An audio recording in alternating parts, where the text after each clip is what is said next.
Bonjour à toutes et à tous. Aujourd'hui, nous parlerons de la stratégie et de la tactique. Le mot stratégie est en tout temps prononcé par le leadership des organisations sans savoir sa signification. La stratégie est l'art de planifier et de coordonner un ensemble d'opérations en vue d'atteindre un but. Alors que la stratégie porte surtout sur la conception d'actions coordonnées, la tactique concerne la mise en œuvre, c'est-à-dire l'exécution de la stratégie. La stratégie détermine le quoi et la tactique détermine le comment. Et sans un quoi et un comment adéquat, l'organisation se retrouve en tout temps dans un état d'égarement. Souvent, si ce n'est la plupart du temps, des enveloppes assez conséquentes sont allouées à des programmes de réforme et d'amélioration des entreprises et des institutions.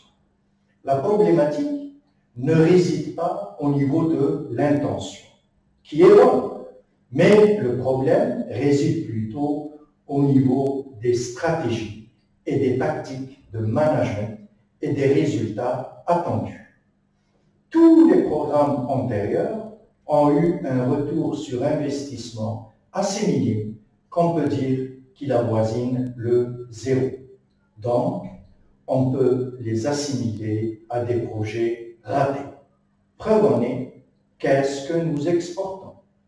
Quelles sont les améliorations significatives apportées aux mentalités ou au quotidien des gens? Il faut savoir que la mise à niveau devrait constituer un changement de paradigme et non pas reproduire les pratiques du passé avec l'illusion de passer de la charrette à la Mercedes. Alors, comment se peut-il que ces programmes peuvent mener à des résultats significatifs quand les décideurs des organisations restent ancrés dans leur vieux paradigme, leur vieille façon de faire et de voir les choses?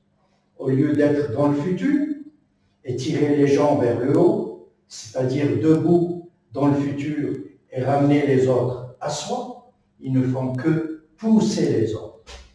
Ils sont positionnés dans le présent, en réalité, ils sont dans le passé et pousser les autres vers le futur. Un futur qu'ils ne peuvent décrire à travers une vision viable. Le bricolage et l'improvisation est la signification même de l'inconscience. Celui qui est dépassé par le temps ne peut prétendre améliorer le présent ni garantir le futur. Napoléon avait dit « Les bêtes parlent du passé, les sages du présent et les fous du futur ». Sommes-nous vraiment fous?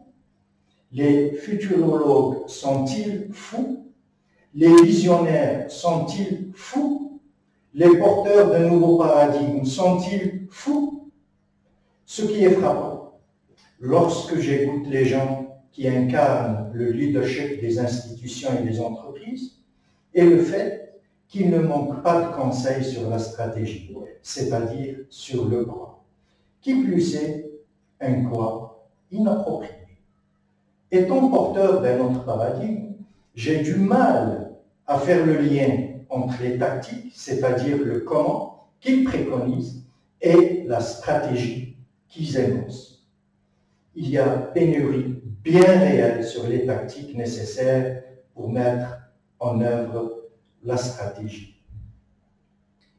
Et honnêtement, si nous ne savons pas les tactiques, alors comment peut-on vraiment connaître la stratégie qui va de pair avec la tactique? Stratégie et tactique sont intimement liés. Par exemple, quelle est la tactique la plus adéquate qui maximisera le retour sur les investissements des projets d'amélioration décidés par le leadership des entreprises et des institutions?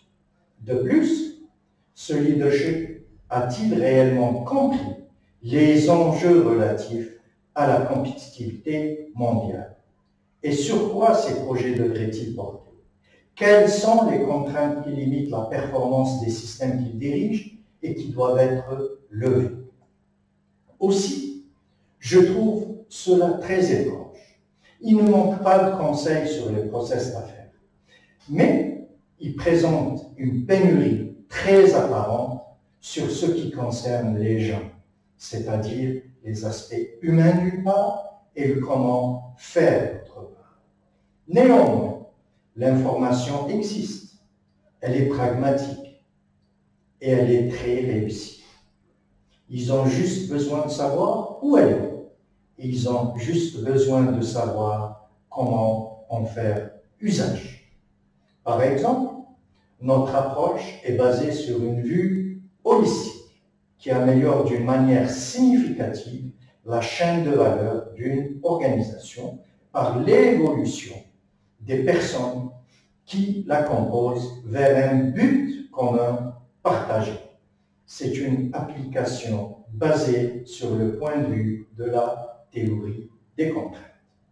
Vous voyez, la théorie des contraintes est assez récente. C'est une philosophie de management des organisations qui est réellement systémique. Si vous pouvez imaginer la profondeur et l'envergure des problèmes à résoudre qui peuvent lui être appliqués, vous en seriez étonné. Je suis souvent attristé par le nombre de personnes qui réduisent immédiatement tout intérêt à leur seul problème particulier. Si seulement ils pouvaient s'arrêter un moment et essayer de considérer l'ensemble du système, ils en seraient très surpris. La théorie des contraintes est la simplicité qui lui est inhérente. Avec cette philosophie de management, il y a un lien visible, cohérent et simple entre la stratégie et la tactique. Il y a une convergence importante entre la simplicité inhérente et la théorie des contraintes. Nassim Nicolas Taleb, dans son livre The Black Swan, ça veut dire le cygne noir, a fait valoir que nous avons un biais de confirmation. Une fois que nous développons un avis, nous avons tendance à rechercher la confirmation et nous avons tendance à ignorer l'échec. Une théorie simple est mieux testable. Une théorie simple s'applique à de plus en plus de cas d'affaires qu'une théorie complexe telle que le taylorisme. Par conséquent, il devrait être plus facile de trouver un exemple qui pourrait la refuter. Ainsi donc, plus grande est la chance de refuter une théorie, plus solide elle le devient, et plus probablement nous sommes proches de la compréhension d'une réalité sous-jacente. Jusqu'ici, on demeure incapable de refuter la théorie des contraintes, appelée communément la TOC. Il y a donc une convergence entre la simplicité inhérente et la théorie des contraintes qui conditionne le lien entre stratégie et tactique avec toutes les implications pratiques. À bientôt.